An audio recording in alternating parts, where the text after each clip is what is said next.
The backlash for Amazon's Lord of the Rings of Power may have tailed off a little bit because there just hasn't been quite as much to talk about after they released these trailers, these teaser trailers that got ratioed to hell on a 28 million view video. You got 163,000 dislikes to only 108,000 upvotes. That is pathetic for Amazon and probably not what they were expecting for this. And as a result, they did a ton of damage control, which didn't work out very well for them either. Well, now, as of a few days ago, it looks like Amazon is continuing to try to, well, some people are saying monopolize Lord of the Rings. Amazon reportedly monopolizing Lord of the Rings. Tolkien fans are up in arms. Now, if you've followed a lot of the rights for different things, whether it's movies, whether it's portions of books, whether it's film rights, whatever it is, they're kind of scattered all over the place in terms of rights for Lord of the Rings. Well, a few days ago, Amazon got a little bit more.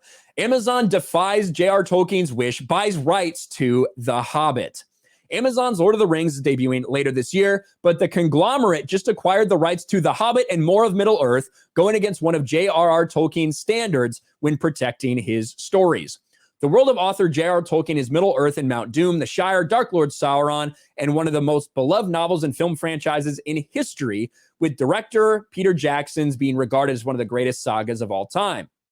Adding to this fantasy world is Amazon Rings of Power, a $500 million streaming series that's been met with mixed reviews upon the teaser trailer. Mixed reviews, yeah, mixed is one way to put it. Seems overwhelmingly negative to me.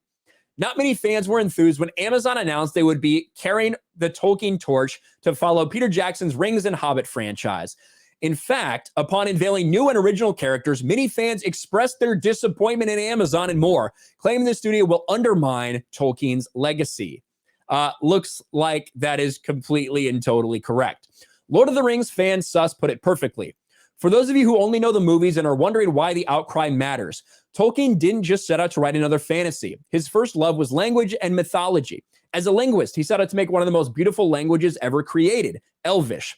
As a historian, he wrote the Silmarillion and other extensive backlore that's only hinted at in the movies as alternate mythology for the British Isles. The very creation of Middle-earth by the gods through an active song was informed from Finnish myths. He was steeped in Northern and Western European culture, and myths, legends, languages, stories, racial characteristics, history, and cultures of Middle-earth are inextricably built from corresponding roots of European culture.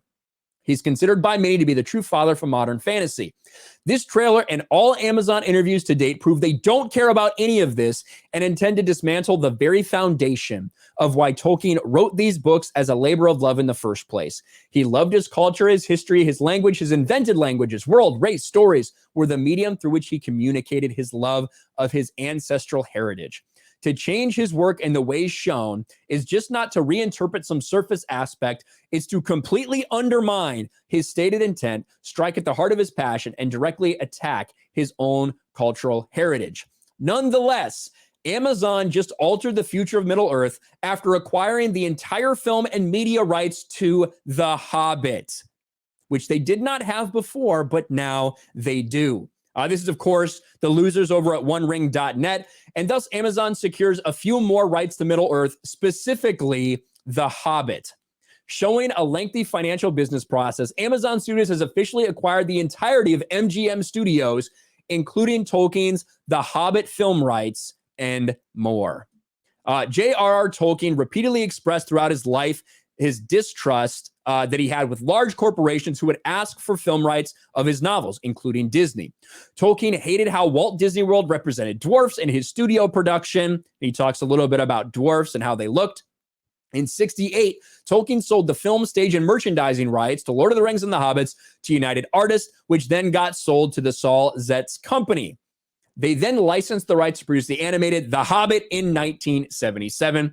We know all about that. Now, Amazon has joined the mix of The Hobbit being tossed around from studio to studio after Tolkien's case, potentially hurting the very existence of Bilbo Baggins, the dwarven kin of Thorin Oakenshield, and more.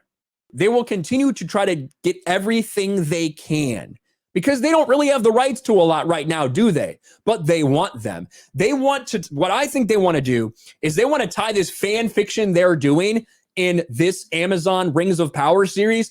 I think they want to then tie that directly to a remake of The Hobbit, to a remake of the Lord of the Rings trilogy. That's what I think their fucking end goal really is.